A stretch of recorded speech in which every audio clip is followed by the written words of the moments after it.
இன்னைக்கு IPL match number 44 வந்து சென்னைக்கு மும்பைக்கு மேட்ச் நடந்துச்சு.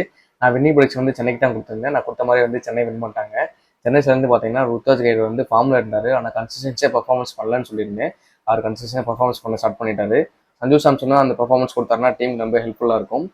பிரசாந்த் வீருக்கும் கார்த்திக் சர்மாவுக்கும் நான் ஆல்ரெடி வீடியோ சொல்லியிருந்தேன். இந்த சீசன் ஃபுல்லாக சான்ஸ் கொடுத்து பார்க்கலாம், நம்ம பிரசன்ட் கொடுக்க வேணாம், கண்டிப்பாக நல்லா பர்ஃபார்மன்ஸ் பண்ணலாம்னு சொல்லிட்டு.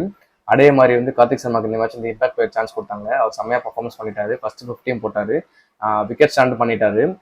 பவுலிங் சைட்லேருந்து பார்த்தீங்கன்னா அன்சுல் கம்போஜ், முகுல் சௌத்ரி, ஜேமி ஓட்டன், நூர் அகமது, முக்கியமாக ராமகிருஷ்ணா கோச் எல்லாருமே சூப்பராக பவுலிங் போட்டாங்க.